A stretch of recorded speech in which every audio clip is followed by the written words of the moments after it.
ಹೇಳಿದ್ನಲ್ಲ, ದೇವ್ರಿಗೆ ನಾವು ಖರ್ಚು ಮಾಡಿರೋದನ್ನ ಹೇಳ್ಬಾರ್ದು ಅಲ್ವಾ, ಹೇಳಲ್ಲ.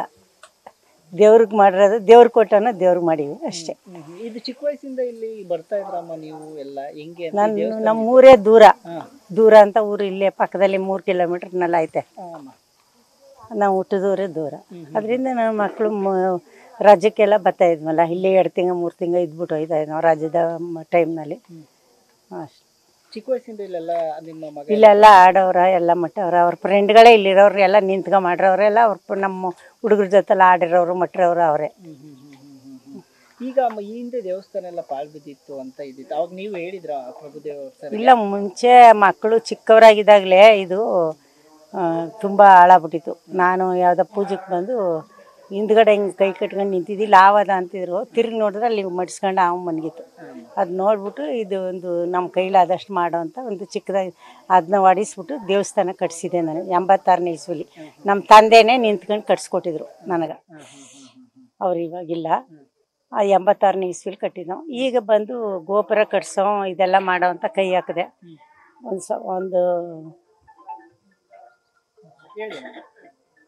ಅದೇ ನಾನು ಕೈ ಹಾಕಿದ್ರೆ ನನ್ನ ಮಗ ಬಂದು ಎಲ್ಲನೂ ನಾನು ಮಾಡಿಸ್ತೀನಿ ಅಂತ ಮಾಡಿಸ್ತೀನಿ ಅಷ್ಟೇ, ಬೇರೆ ಏನೇನಿಲ್ಲ. ಇಲ್ಲ, ಮನೆ ದೇವರು ಮುಡ್ತಾರ ಪಾರ್ವತಿ, ಶ್ರೀಶೈಲ ಮಲ್ಲಿಕಾರ್ಜುನ. ಬಟ್ ಈ ದೇವರು ಅಂದ್ರೆ ನಿಮ್ಗೆ ವಿಶೇಷವಾದ ಭಕ್ತಿ ಅವಾಗಿಂದ?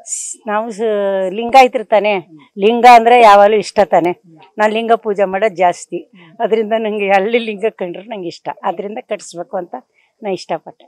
ಈಗ ಮತ್ತೆ ಏನಾದರೂ ಹೇಳಿದ್ರು ಸರ್, ಬೇರೆ ಏನಾದರೂ ಇದೆ? ಯಾಕೆಂದರೆ ಗ್ರಾಮಸ್ಥರಲ್ಲಿ ಹೇಳ್ತಿದ್ರು ಕಟ್ಟಿಸ್ಕೊಟ್ಟು ಭಾಳ ಸಂತೋಷ ಆಯಿತು ನಮಗೆ ಸರ್ರು, ಯಾಕೆಂದರೆ ಸ್ಟಾರು ಅಂತಂದರೆ ಅಯ್ಯೋ ಬರಲ್ಲ ಬಿಡು ಅವ್ರಿಗೆ ಅನ್ನೋದು. ಆ ಥರ ಇಲ್ಲವೇ ಇಲ್ಲ, ಯಾರು ಏನು ಹೇಳಿದ್ರು ಕೂಡ ಮಾಡಿಕೊಡ್ತಾರೆ ಅಂತೆಲ್ಲ ಮಾತಾಡ್ತಾ ಇದ್ರು. ಅದೇ ನಿಜ ತಾನೇ. ಸ್ಟಾರ್ ಗೀರು ಆ ಥರ ಏನಿಲ್ಲ. ಸ್ಟಾರ್ ಆದ್ರೂ ಸಾಧಾರಣವಾಗಿ ಎಲ್ಲ ಜನಗಳೊಂದಿಗೂ ಸಹಜವಾಗಿ ಇರ್ತಾನೆ. ಅವ್ರು ಎಲ್ಲರ ಜೊತೆಲಿ ಕೂತ್ಕೊಂಡು ಊಟನೂ ಮಾಡ್ತಾನೆ. ಯಾರು ಇಂಥವ್ರು ಅಂಥವ್ರನ್ನೆಲ್ಲ ಕಟ್ಟಿ ಹಿಡ್ಕೊಂಡೆ ಫೋಟೋನು ತೆಗಿಸ್ಕೊತಾನೆ. ಎಲ್ರಿಗೂ ಗೊತ್ತು ಇಲ್ಲಿರೋರಿಗೆಲ್ಲ. ಈಗ ಕೊನೆಯದಾಗಿ ಏನು ಹೇಳಕ್ಕೆ ಇಷ್ಟಪಡ್ತೀನಿ? ನಿಮ್ಮ ಆಸೆ ಅಂತ ದೇವಸ್ಥಾನ ಸಂಪೂರ್ಣವಾಗಿ ಆಗಿದೆ? ಆಗೈತೆ, ಇನ್ನೂ ಮಾಡಬೇಕು. ಇನ್ನೂ ಕೆಲಸ ಐತೆ, ಅರ್ಜೆಂಟು ಕೆಲಸ. ಇದು ಮಗಳದು ಬರ್ತಡೇ ಅಂದ್ಬಿಟ್ಟು ಪೂಜೆ ಮಾಡೋಕ್ಕೋಸ್ಕರ ಮಾಡಿಸ್ದೆ.